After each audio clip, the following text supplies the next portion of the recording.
right. Well, thanks for coming in to hear my talk here. Pretty honored to be here at DerbyCon. Going to talk about some kind of crazy stuff.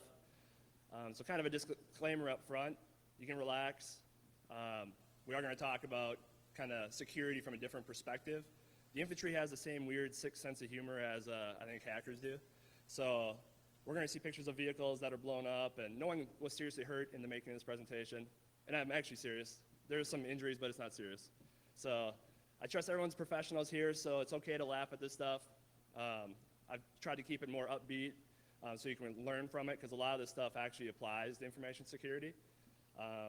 So go ahead and relax. Beneath this beard and mongoloid form, there's actually a nerd underneath. So don't let my intimidation come off too much. So what I'm here to talk about is basically, why isn't everybody pulling security when you're in a combat zone? You'd think that's a given, but I kind of found out it wasn't quite the case. So I'll talk about some stuff to tell you what I'm going to talk about. We'll talk about it, and then we'll wrap it up. But basically, it involves being in Iraq, how we got ready for it, what we did, and then kind of what are some takeaways for information security. So to try to kind of give you a perspective in terms of trying to kind of get into the mindset or the experience. Has anybody in here deployed before with the military? All right, sweet. So this is probably going to look a little familiar to some of you.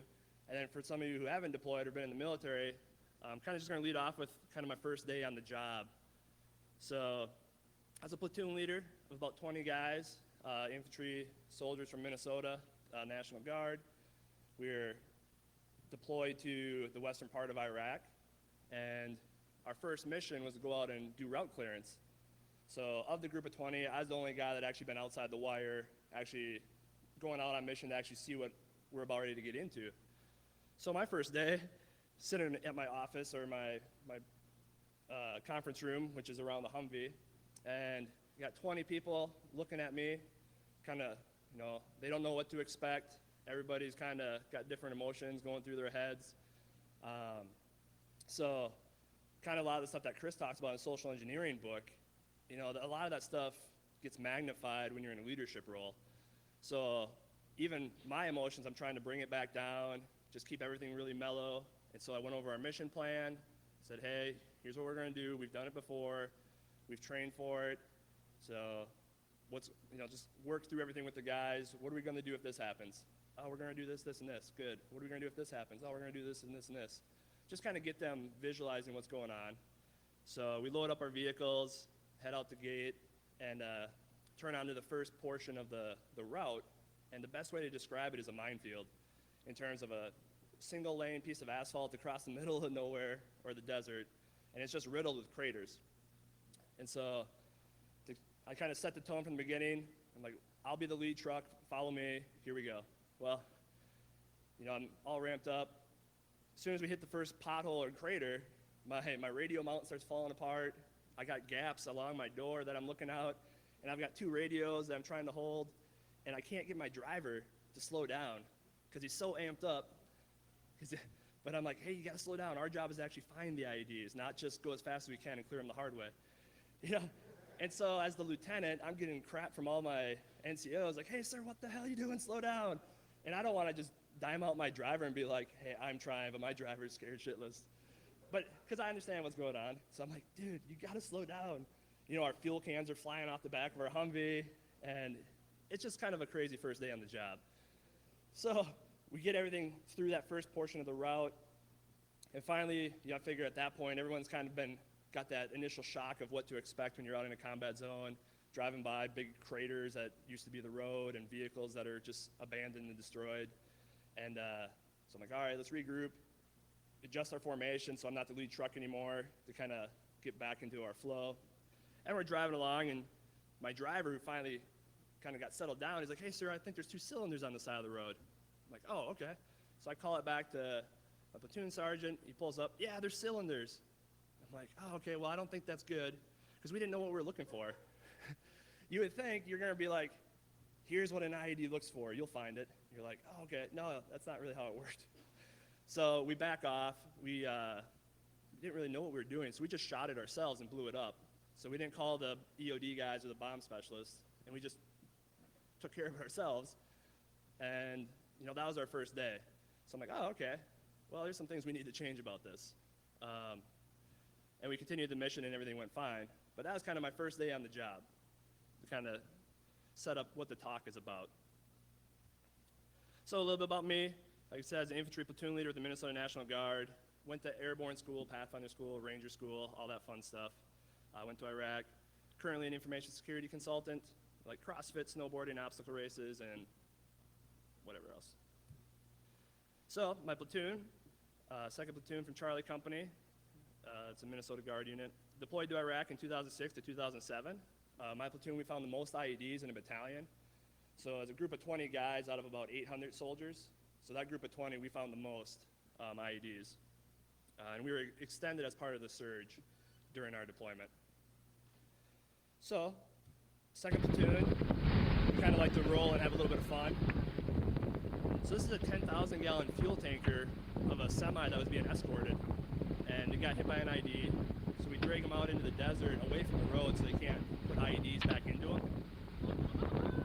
So, are you waiting or what? Our job is to destroy them, and it's a good opportunity to give soldiers a chance to relax and have some fun.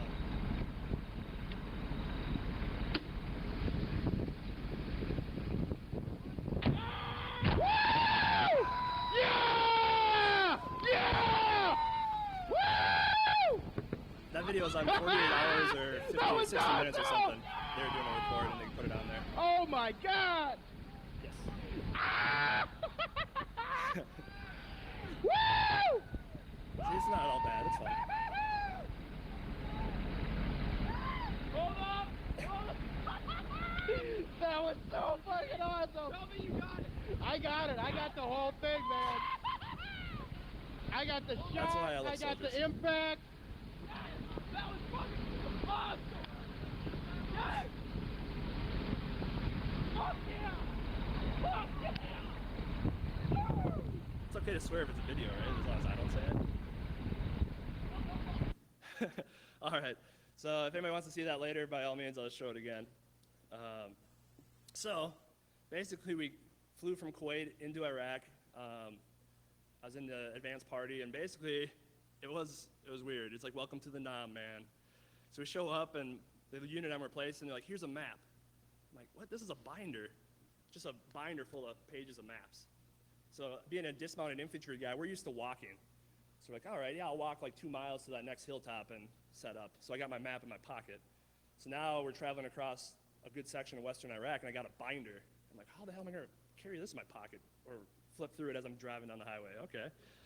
So then I'm like, well, what the hell are we doing? Oh, just drive to the next place. Look for IEDs. I'm like, oh, what do they look like? And they're like, oh, you'll see. I'm like, oh, awesome. And then sure enough, I go out on that first mission with that unit to do a recon, and an IED, the picture here is actually the crater that hit semi. The driver is fine.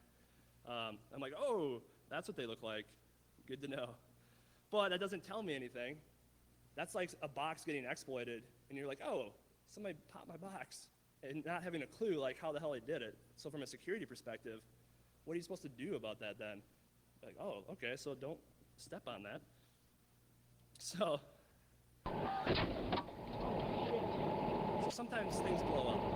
You started that just in the nick of time. So, damn. So that's kind of, you think in a combat zone, everybody's going to be on top of their game. And I'm not trying, in this talk, I'm not saying, the Marines suck or Navy sucks or anything like that. Everybody that enlists, all the respect in the world to them.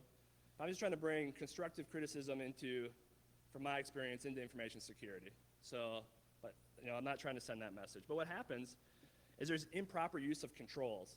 So like in this video, what had happened is, without going into detail, there's jamming devices that help prevent IEDs from being initiated. But what happens is there's different types with different characteristics, and you have to use them appropriately.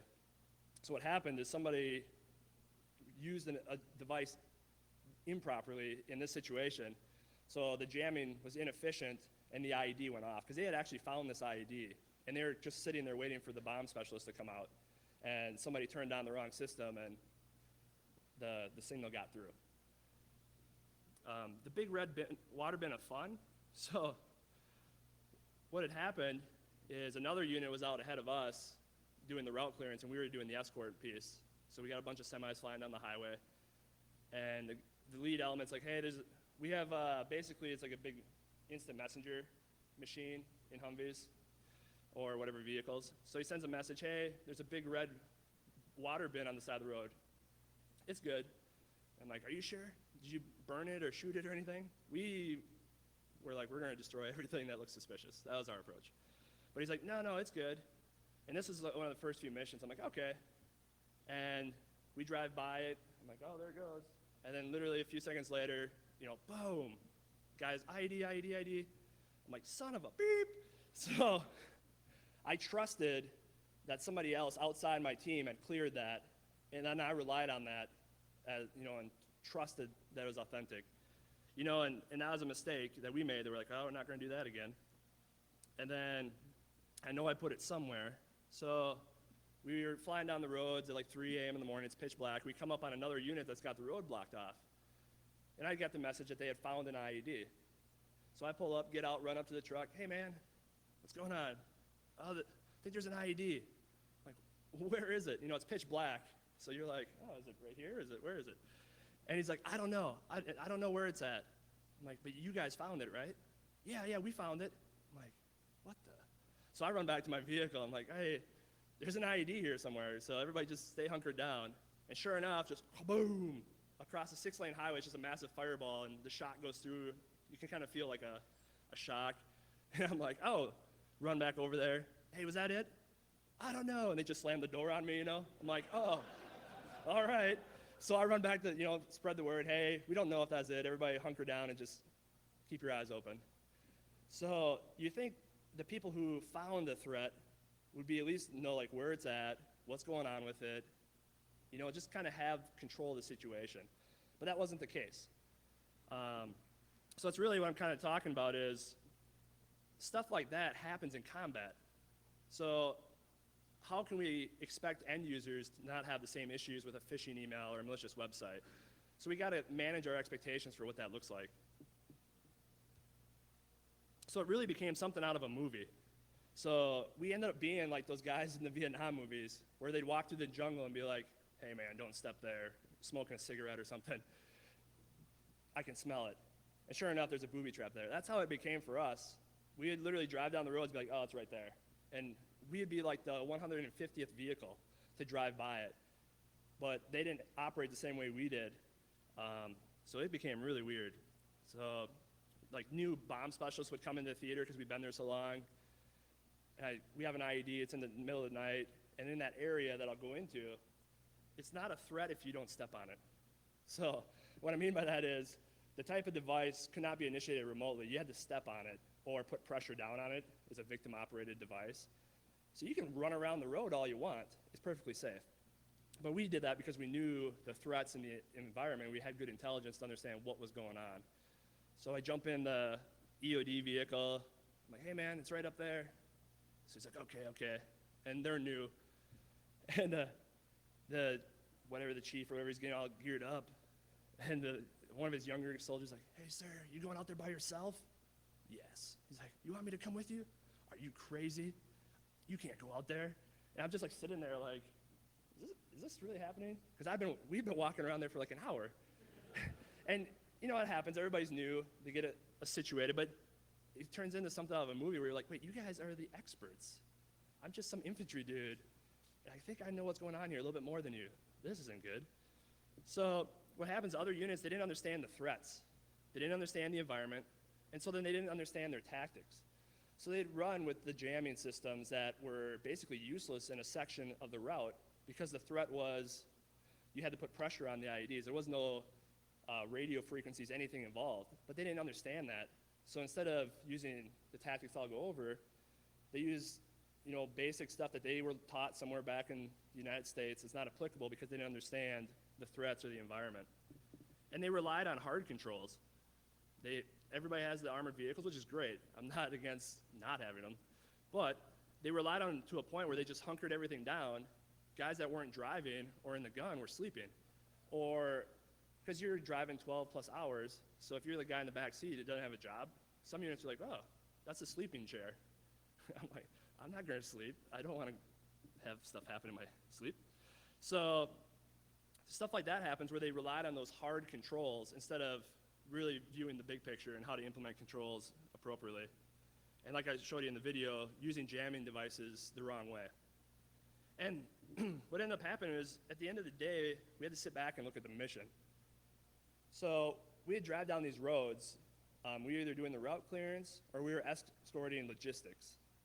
And we would fly down this road, and you just see semis, cars, just littered out there. And just trip after trip, vehicles were getting destroyed. And you're like, really? Is this the best way to do this? But at the end of the day, logistics got from A to B. Whether we liked it or not, the mission was to escort them from A to B. If it cost a few semis or a couple vehicles or people getting hurt, in the big Army's view, hey, mission successful. And that is really hard to wrap your mind around when you're sitting there with vehicles that are getting destroyed and you're like, this isn't that hard. We're just not doing it the right way.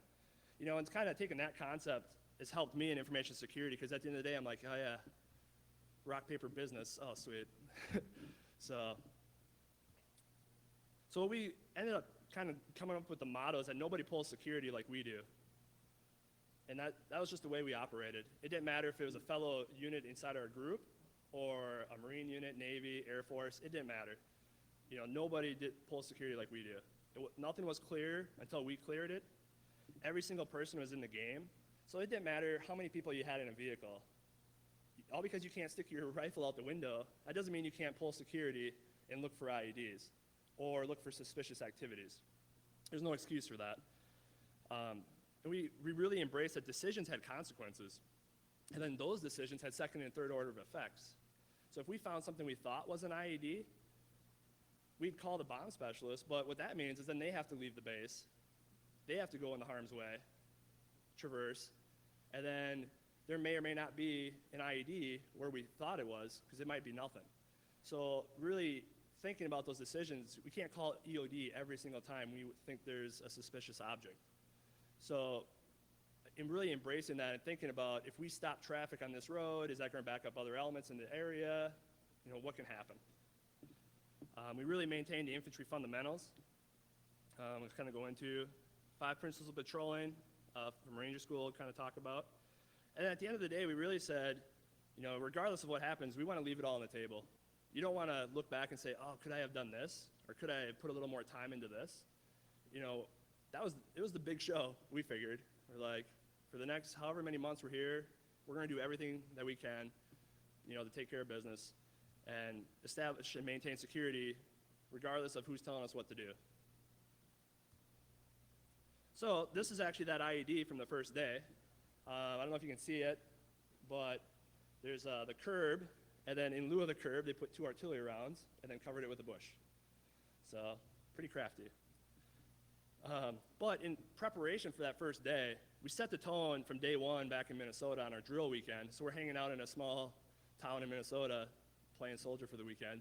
And from day one,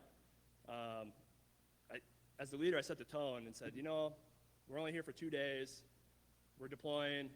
But for these 2 days, we need to be thinking as if we're already there. We don't got a lot of time. A weekend a month isn't a lot of time. So kind of had a heart-to-heart with my first-line leaders. And in the military, sometimes you can correct people by push-ups and whatnot. So it's not really popular when the new cherry lieutenant puts all his guys in the push-up position. But I did it, and I said, hey, here's the deal. I got buddies that are deployed right now sending me letters. I read them letters about what they're experiencing and basically saying, hey, forget your cool badges you have. You need to suck it up and be prepared to be in combat. So we really set that tone from day one. And what I really tried to emphasize is that the threat is real. There's really things that go boom in the night, quite literally, So this isn't all fictional stuff you see in the news. This is real stuff. There's really a threat out there, and we got to keep that at the back of our minds at all time, kind of just to help set that tone that, there's a reality to this. And we established that we're going to train how you fight. So however we did any training, we're going to make sure we're doing it as realistically as possible. So I had the chance to go to Ranger School was the best training for combat that I've ever been through. It really helped recognize physical and mental limits. And I really learned that there's a fine line between hard and stupid. And a lot of the stuff that you would think, people are like, oh yeah, we should do this because it's tough, we'll look cool. You know, at the end of the day, who cares? You know, it's a fine line, because otherwise people are just going to see it for what it is. It's just egotistical crap. And your users are going to try to get around your controls if you're trying to toe the line. So you got to be realistic and be smart about things. I'm going to try to speed it up because I do have quite a few slides here. The 5 principles of patrolling is just real basic planning, reconnaissance, security, control, common sense. And really, they're just, if you lose one of those items, it's a good checklist to be like, whoa, let's stop what we're doing, rethink things, establish control again, and keep going. Or common sense, which tends to be the common one. Like, this doesn't make any sense. And I kind of just learned to suck it up, Ranger. After Ranger school, I was sleeping, rolled over, hit my wife, which I don't recommend. I'm not a proponent of that. And she's like, you hit me. And in my sleep, I didn't even know it. She's like, I just go, suck it up, Ranger. And I have never heard the end of it. So literally, when I get around the house and I start complaining, she's like, suck it up, Ranger. She thinks it's the funniest thing in the world. And now I'm awake and I can't hit her, so. Problems, right? So we went to Camp Shelby, lovely Mississippi, and we basically said, we're going to train to our standard. We showed up to a training event. We took the trainers' initial training, and if that wasn't good enough, we're like, hey, that's great. We'll jump through the hoops, but guess what? For the next hour, we're going to stay here and keep training. And so a good example is the virtual training. So there's simulators that they're pretty cool. It's like a video game. You jump in fake vehicles, you can simulate all kinds of, basically driving around, looking for IDs, shooting stuff, etc. But what happens is units were coming in there and treating it like a video game. So the trainers eventually were to the point where they're like, all right, when's your bus coming back? I'm like, it's not coming back till the end of the day. No, sir, you need to schedule that bus for like 2 hours from now. I'm like, what are you talking about? We're scheduled to be out here the whole day. And she was adamant with me, like, no, I can guarantee you, your guys are going to mess around, and in 2 hours, you're going to be tired of this thing, and you're going to want to go back. I'm like, well, I can guarantee you that's not going to happen. So sure enough, we were there the whole day, just running through scenarios. We did their little games they wanted us to do, and then we were like, all right, new scenario. Swapped out our younger soldiers with the NCOs, and we just went through every possible situation we could. We videotaped it, went back and watched it on our computers and critiqued our movements, and we just really set the standard that it doesn't matter what everybody else is doing, this is what we're going to do. And at the end of the day, we had a heart-to-heart with the trainer. She's like, that's the first time I've ever seen that. I'm like, well, that's kind of sad. But glad you enjoyed it. So we did extra training outside the box, basically putting guys through mini ranger schools, scenarios to help train them. We really kind of had this infantry versus the world mentality, and it's a lot like security versus compliance. And no offense to other branches of the military or jobs or whatever, but the infantry likes to say, we do our job and everybody else's job better. So I really take that back more to security and compliance, where if you just focus on security 101, a lot of times the compliance is going to come along with that. And that's kind of what we did, maintaining our infantry background, and use that to go to convoys and route clearance, where a lot of units would just say, oh, we're doing convoys. So the book says to do it this way. But what happens is, when you train to do that, you can't take it and apply it to anything else. So you become pigeonholed in your tactics and your, what options you have. So we went the other way. We said, we can apply infantry to anything. So let's have this foundation that we can apply to whatever we want. And that's basically what we trained under. So this is a very proud moment. They're practicing clearing a room as you would if you were going into a building.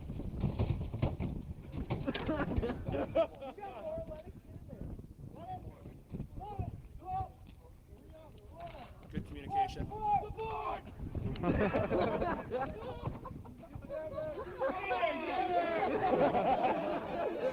it going! Keep it going! So we're very proud. This is a porta potty. Hey! There's no magic there. They didn't fall out the back. The best is the last guy you'll see him when he comes out. I think we can do 9. Fuck that. So, like I said, we trained to our standard, but we also had fun at the same time. So, what we did differently is instead of being like, welcome to the nah, man, we're like, no, we're going to set up our replacement unit for success. So a lot of the stuff I'm going to go over is really dumbed down, cleaned up, names replaced for a lot of this stuff of what we established while we were conducting operations in terms of intelligence and our operations, and help set ourselves up for success and the unit behind us. So our task was to clear what I call ASR Minefield and MSR Matt Damon. We were really obsessed with Team America at that time, so hence Matt Damon. So ASR, MSR, they're just basically designations for routes or roads that you drive on. And so the purpose was really to prevent attacks against the main effort. So even though we're the ones out there clearing, we're not the main effort. As cool as we are, the main effort's actually the semis and the logistics.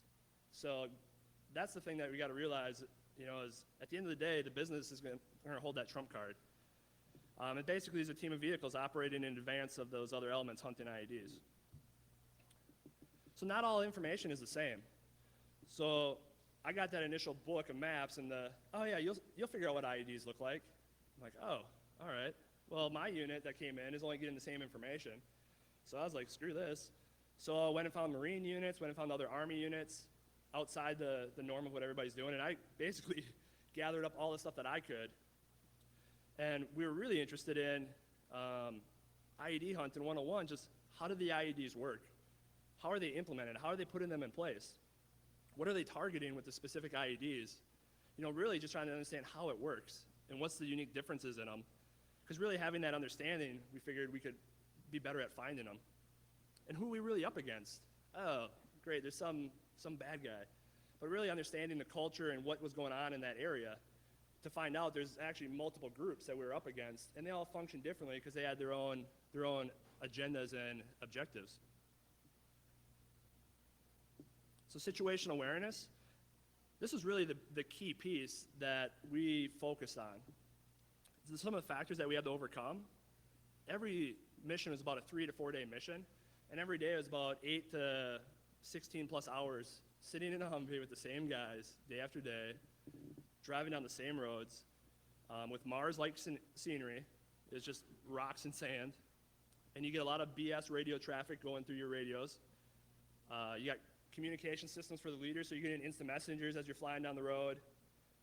And it really just turned into Groundhog's Day, same thing over and over and over again. So I don't know if you've ever gone driving, but how often do you really pay attention to be like, oh, somebody put a tire on the side of the road today, or that tire moved 4 feet. Do you really pay attention to that detail, or are you just like, I got 4 hours to get up to where I'm going, God, I'm sick of this car, sick of my wife, or whoever you're driving with. If she gives me a wrong direction again, I swear to God. I love my wife, just joking. But then you have that personal life in the background. So all these soldiers got stuff going on at home, and it's really hard to turn that off, even though you're out there focusing on what you got to do. If they're having issues at home, that stuff's going to come to the surface and be a distraction. So these are all things going against us in terms of keeping guys looking at what they're supposed to be looking for upwards of 12 hours or more, day in and day out. So what we do is we sat down and we tried to find a way to not turn it into a game per se, but how do you keep them involved? How do you force somebody to pay attention for that long in such weird circumstances? So what we did is we really basically identified, here's the reporting requirements we need you to, whenever you see this, anybody in the group has to call it out. So if you see a vehicle in the desert, not on a road, call it out. If you see a bush on the side of the road, call it out. If you see a vehicle do a U-turn, call it out. All these items we listed, and at first you're like, oh my gosh, you're driving us crazy with all this stuff. I'm like, no, it's all good. Just do what I tell you. Here's why. Because what happens is it starts to become a cycle where they start looking for this stuff, and when they're doing it on a regular basis, they're like, oh, yesterday there's a tire there. Where is it? It's gone. Or, hey, this blown up bus that's never moved, the door's open on it today. Or there's a patch of disturbed dirt that wasn't there yesterday. So they'll start picking up details like that when they kind of have those things to always look for. So not only does it keep them actively involved and paying attention, it also helps build that situational awareness, so it just builds on itself over time. And we really made a focus to implement training opportunities like that fuel tanker. So you got to give people a chance to relax. So if that meant just stopping what we're doing, driving off into the middle of nowhere and just shooting for a half hour, oh yeah, that's the best stress relief I've ever seen. I mean, I'm talking desert. It's not like we're just shooting randomly. Literally, bare desert, nothing you can think of. Or actually, we found a flock of geese one time that we attempted to hunt with military equipment. But if anybody wants to hear that story, I'll tell you afterwards. It's pretty cool. So situational awareness is so money. No detail is too small. New tires on the road, moved guardrail posts, piles of rocks, broken tire tracks in the sand, disturbed dirt, like I mentioned, open doors. Like I said, it keeps the soldiers alert and engaged. And it really started to build on itself. And even just being aware of, like, the people, and obviously the hearts and minds, it's true. We paid attention. We made a point that every time we went by the village, hey, here's water, getting soccer balls, even though that's not our job, because we were just passing through, where there's another military unit who owns that ground. But we're like, we're going to put all the cards on the table. And after a while, they'd start coming out and pointing to us, hey, there's an IED up there. And that's awesome to see. And eventually, the village took control and cleaned itself up, which is even better to see. But, being aware of that stuff is huge. So I know that's what you said, so the infantry relies upon hand signals and visual contact with soldiers. So it's just like Chris in the social engineering, that stuff, again, it's so true that you communicate so much with your body language. And once you take that from the infantry world and put it into a vehicle, all you have is a radio. So everything that someone's trying to communicate is coming through a radio. So that's all we had. So as a leader, I really needed to set the tone at all times. If my voice started to get shaky or talking fast, they knew I was getting worked up. That's just going to be contagious and spread because everybody hears the radio traffic in a vehicle.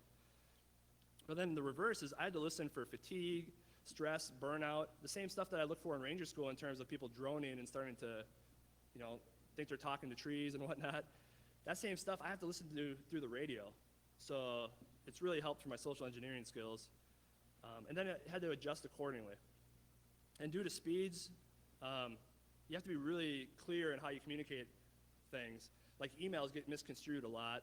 Same thing on the radios. You don't have time for someone to tell you an epic story about this bush they see.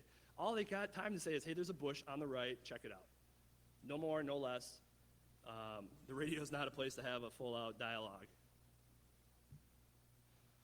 So the threat environment, and this is what we really tried to understand, is that it was different depending on where we were. Even on that one day, we traversed through areas that were significantly different. Different terrain, the threats were different, the IEDs were different, and we had to adjust our tactics. And we did get snow, actually, in Iraq, which you find out Jordanian truck drivers do not understand the concept of snow or antifreeze or anything. So that makes for a fun time. So I'll try to give you a quick rundown of one portion of the area. You can see in the pictures basically a narrow road with the asphalt down the middle, dirt shoulders. The road is in pretty bad use, pretty bad shape due to IEDs, weather, heavy traffic, heavy vehicles. And basically, when one convoy would come, another convoy had to get out of the way. So here's some pictures. You can see the craters that would develop over time. So it was always fun to just be like, oh, drive up to that crater and look inside. Oh, it looks good, or it doesn't look good. It's a fun game. It's okay, you can laugh. There's more pictures. The bottom right one's actually some stuff in there. I think I got another photo of it. So I talked about, in this portion of the route, these IEDs had to have the victim initiate them. So either a vehicle had to roll them over, or you had to step on it. You had to apply pressure downward. And the pressure plate, speed bump, landmines are really different ways of just setting the ordnance in the initiator. Some pictures of what they look like. So the top left one, is it top left for you? Yep. Top left one, that's just a homemade package of seafloor with a little, it's almost like a grill, like an electric grill starter that you can set off.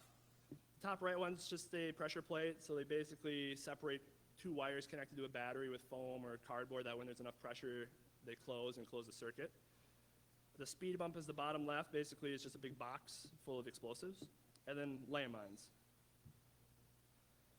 So this is the level that we tried to get down to is, what are they doing? Oh, they're using the same hole every time, because believe it or not, it's actually a lot of work to dig a hole. And so the opposition was just like anybody else. They're like, well, why should I dig a fresh hole when there's already this big hole right here? So they dig and reuse the same hole over and over and over again.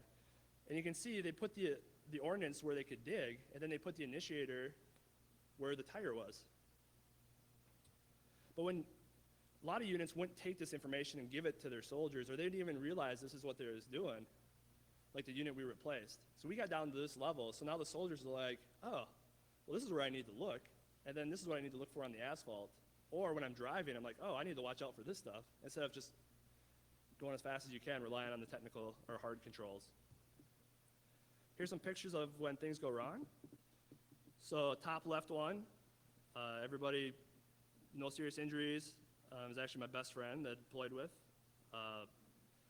Top one, you can see some of the more up-armored vehicles that tend to get a lot more of that hunker-down mentality. Bottom right is where I parked my car.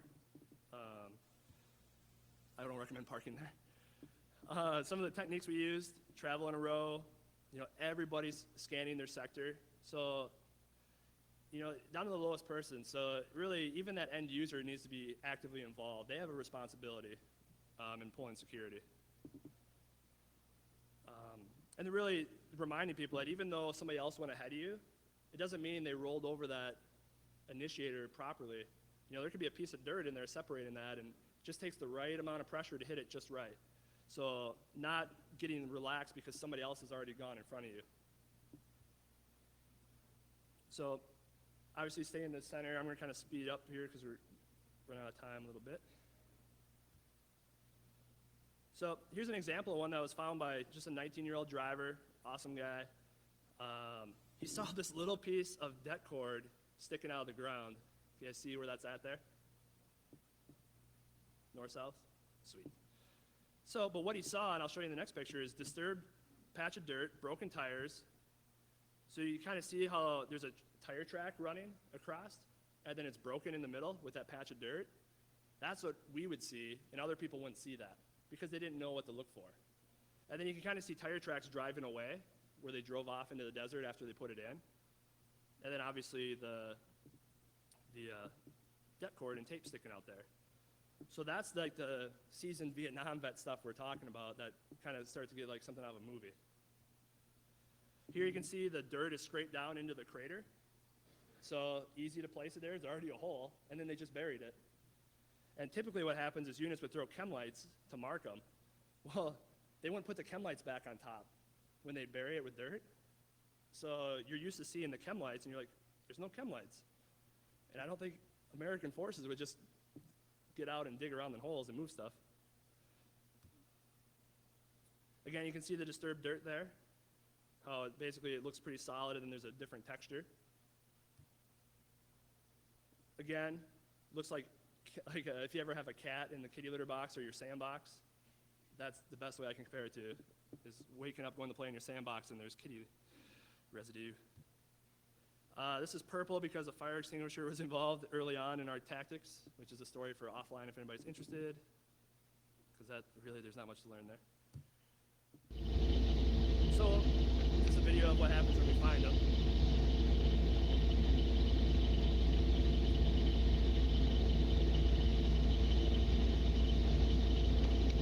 It's looking good. So this is part of that stress relief I talked about. You find one, and then you make sure you're pulling security, but you're like, hey, everybody, get your cameras out. Let's get a break away from the last 8 hours of staring at the dirt and watch something blow up. That's awesome.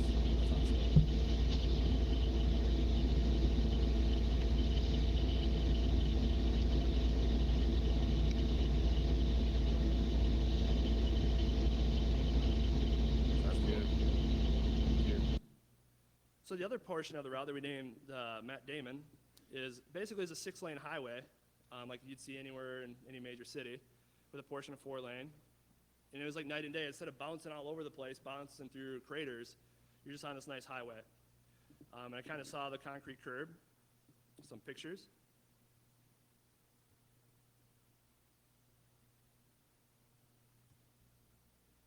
So basically, again, different area, different types of threats and tactics were used. So they're using the cordless telephones, command detonated, and kind of the same IEDs that we talked about. You kind of see the breakdown.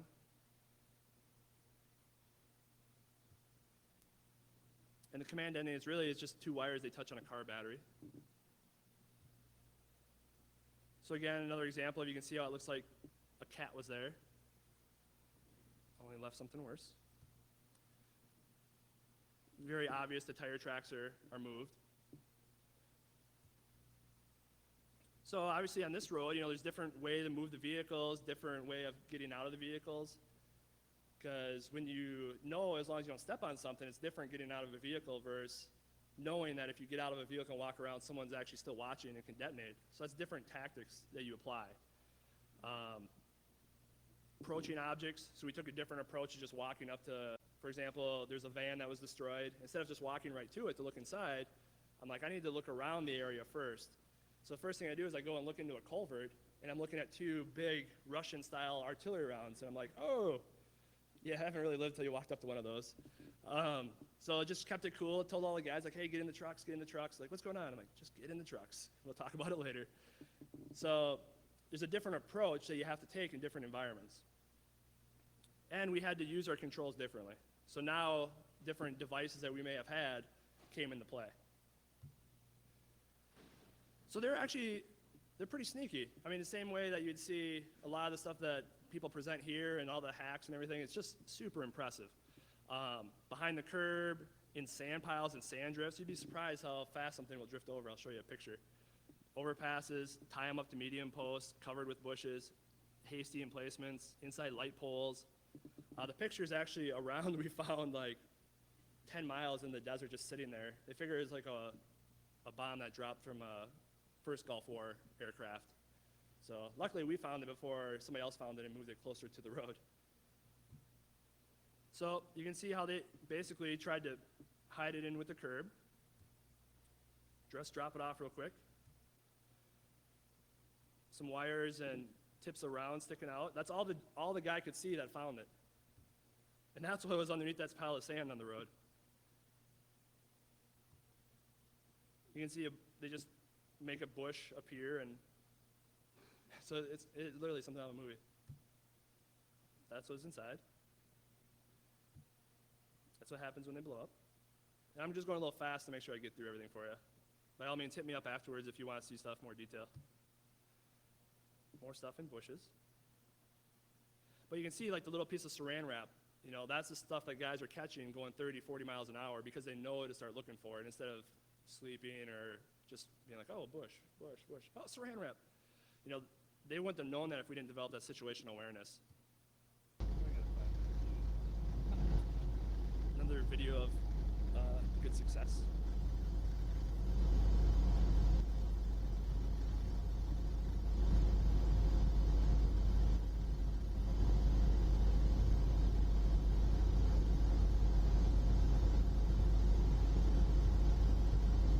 So they're just gonna leave those other vehicles there then? Oh, nice! That was nice. That was fucking cool. Boom goes the dynamite. So really to bring it all together with kind of a story that kind of gives a good example of how everything fell into place in terms of the controls we put in. So 3 crazy nights. I figured I'd go with more stories than really talking about information security because at this point, I think you guys have got enough information security. So we'll talk about it at the end, but just trying to give you some stories that you might not hear from other techies. So we had a 3-day mission during Ramadan. We found 5 out of 6 IEDs, not too shabby. 6 IEDs found total, 5 the easy way, 1 the hard way. And we vanquished 1 10,000-gallon fuel tanker in another video I'll show you. So kind of go through that mission and kind of talk about why it was successful and what things paid off. So on the very first day, the saran wrap that I talked about, and the funny thing is all the lead vehicles of the group, including myself, we drove right by it. But then the last vehicle, he saw the saran wrap that the rest of us missed. So that's the importance of having that defense in depth, that you can't just rely on this guy, this vehicle, or this control. You got to make sure that you have it throughout. And you can see the explosives there. So that's a good way to start out the mission. Next morning, coming back from some night operations, and all it was is, out of the corner of my eye, I saw a rock sitting in a crater. And for whatever reason, I'm like, a rock? What the hell? Call back to the vehicle, hey, look in that crater, I saw a rock. And sure enough, they look and they can see like the washing machine timer that they basically use as a safety switch so they don't blow themselves up putting them in. But a small detail like that is what we're looking for, and that over time you can build that situational awareness to find that type of stuff. The next morning we wake up early and start going and driving along and see a black tie strap or bungee cord wrapped around the bush. I'm like, what the? You know, you're just like, is this really happening? So we pull up to it, we're looking at it, and sometimes you're like, you kind of like got to connect the dots. You're like bungee strap, burlap bag, bush, bungee strap, burlap bag, bush, copper wire. Whoa! You know, and the lights go off because you're doing this. This is all happening in a matter of a second. So it's kind of humorous to me to like think what goes on in your head. And then sure enough, 2 big Chinese mortars in there. So this is another good example of we're driving along that same day, and the lead vehicle, the soldier's like, hey, the door on this old destroyed bus is open. And it's literally this bus that looks like it's a burned up bus and rusting out. And he's like, the door's open. So he stopped the whole element to act on that. Well, what happened is the vehicle behind us, my last vehicle, as he was looking out his windows now because they're stopped, he saw just a copper wire leading from a sand drift and followed that around, and it led to the initiator. But so we found that ID because one soldier was paying attention and noticed that something had changed in the environment, just a small detail. And you can see here where that vehicle is, that's actually where the initiator is. So they started to adapt to our tactics of our counter measures, and they would find ways to change. So we had to continue to adapt and not rely on, oh, the last time it was right here. And that's the way, no, they're changing, so we had to continue to change. So you can see, it's just a sand drift, but literally it drifted over some pretty big things. So in terms of famous last words, so we talked about staying on the asphalt, and I made the mistake myself, so typically in this section there's craters. And the best way to clear the craters is that we, instead of relying on the big armored vehicles because you couldn't see down, we relied on the Humvees because we had better visibility. And even though we lost protection, we made up for it because we could actually find them instead of getting run over or hitting them. But I went against our practice of keeping the vehicle on the asphalt. And I had just something like, I want the crater to be on my side of the vehicle in case something happens. So I told the driver, like, hey, drive behind that crater so I can look inside. Famous last words. So sure enough, there's a landmine, and in my head is right away, it's like, oh, they got me. I mean, it's funny the stuff that goes through your head. It's like a game. So everybody was fine, just banged up, but we all walked away. But that was the one that we found the hard way. So that's the mark I left on Iraq. Maybe I'll visit it someday. Probably not. And then this is us vanquishing the fuel tanker. This is the same night, so after we... That's the fuel.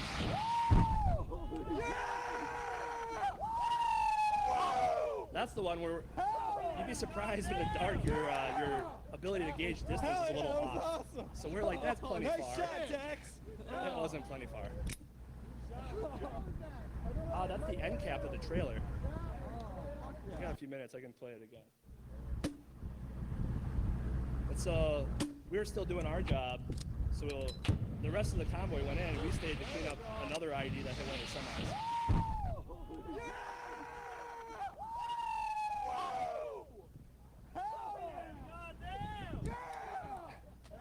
Hell yeah, that was awesome. It was awesome. Nice shot, Tex. So that's the funny thing is literally the guy that was in my vehicle, the gunner, was with me. We got blown up. Literally a few hours later, he's the happiest guy in the world. He just blew up a fuel tanker. So it's weird. But that's where you reward those guys and give them a chance to de-stress, and you take care of your people. So why were we successful? We kept it simple, staying the KISS. We relied on having primary, alternate, contingency, emergency options for everything. The principles of patrolling, use that as a guide to know when things were kind of getting out of whack. We put the controls in place to really develop that situational awareness. We really focused on understanding how things worked and how things could be broken. Excuse me. So really that same type of hacking mentality is kind of the same approach we took. And then we pushed that information down to the lowest level. Everybody needed to know what they're looking for. And then we really continued to adapt our tactics as we saw things change. We really relied on the soldiers, communication, and information as our primary controls. We augmented them with the hard controls and made sure that we were using them effectively and appropriately. Same way you do in information security. And we really adapted that mindset that everyone was security. So we picked up soldiers who weren't in the infantry. They're truck drivers or mechanics, and they just got assigned to us. And from day one, they were family. Like, I don't care, man. It's all the same once we get outside the wire. You're an infantryman now. So here's the way we do things. And we really learned what to ignore and what to worry about. And I can't remember the saying perfectly, but the new security guy is always the one that wants to secure everything or knows how, and the experienced one knows what needs to be secured and what doesn't. It's not that same approach. And as I said, if you take care of soldiers, they take care of you. And if you take care of your staff, if you're managing pen testers or consultants, make sure they're not getting burned out, it'll come back. Or if you take care of your users and the business units, give them a few, you're like, all right, I really don't want to do this, but, you got to have that balance. And is there hope for information security? So really that makes me think in terms of, if not everyone takes security serious in a combat zone, can I really be that uptight and put pressure on people in business units, that don't understand barely how to power on their machines? Can I still expect them to think about security the way I do? There's still that reliance on hard controls. And it's really that burglar in the neighborhood. They see something on the news that says, hey, somebody 3 blocks from my house got robbed. So for that next week, they're on guard, like, oh man, I don't want to get robbed. And then literally another week later, they're just like, oh, I don't need to lock my doors or lock my windows, or, it's gone. The threat isn't real anymore to them. So it's really trying to find that sweet spot that I heard a contractor talk about, is you want to be somewhere between paranoia and complacency and just kind of maintain that sweet spot. And what I've really tried to do, whether I'm presenting to board members or end users, find a way to re-emphasize to them that the threat is real. There's really bad guys out there that are making a lot of money off stealing the information that we have. And let them know the value of the credentials to their AT&T account. Stuff like that, it puts an image in their head that they're like, oh, that is worth something? It kind of helps make sure the threat's real. And then employee awareness. Really give the employees something different to look for. Instead of just being like, yeah, people are going to call you to try to convince you to do something. Be like, hey, you've ever gone into a shirt store and had a sales guy come up to you and just badger the hell out of you? Think about that. Think about how you feel when someone's trying to sell you something. Look for that. Next time someone calls you and you feel like someone's trying to sell you something, whether that's getting the vibe they really want their account number when it just doesn't feel right to give them that account number. See, I try to twist it in ways to make it more applicable to what they have associations with. And we're not in the Army. I need to be patient, persistent, so we can't just give up on the end users or other people. The threat's still out there, but we got to be patient and persistent. Make sure we focus on relating the security to the business. Continue exactly what this conference is all about, understanding how things work and how things break, and doing better ways to fix that. Honestly, a huge fan of all the podcasts from everybody, all the different reports that are published, like the Verizon Business Report. I use that all the time to try to find points that I can help explain to people. Just good websites that are resources, the community, everybody here. And ultimately, leaders are responsible for all their team does and fails to do. And it's common in the military, but I see it less and less in the civilian side of leaders really easy to be like, oh, you said you would do that. Your fault, your responsibility. And they wash their hands of things. And you can't delegate responsibility, you can only delegate authority. And you need to just maintain accountability of it. And that's a concept that I think gets lost. So it's just kind of my shout out to try to change the world. So at the end of the day, the funny thing is hunting IEDs, it's a reactive action, but it requires proactive people. And everybody has to be doing their part. You know, as I talked about, we were successful because of the situational awareness we built. We really went above and beyond on our intelligence gathering, and we continue to adapt our tactics and not just check the box and be like, yep, we got this, we're good. So kind of stuff I talked about, just being persistent, really working to increase the sharing of information that's out there, and find ways to keep everybody involved and aware of what's going on from a InfoSec perspective. Twitter, LinkedIn, whatever. Any questions? Which one? The very first one? You bet.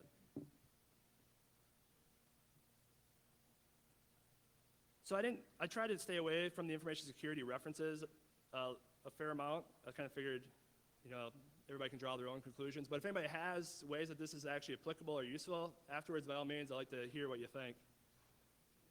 So stuff blowing up.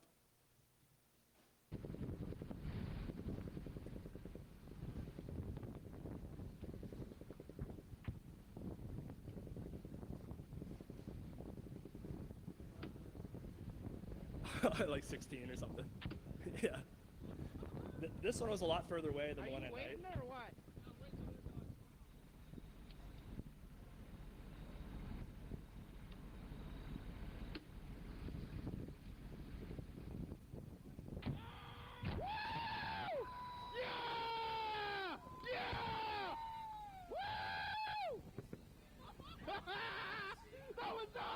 I guess so. If you have the right combination of fumes and fuel inside still. Yep, yeah, exactly.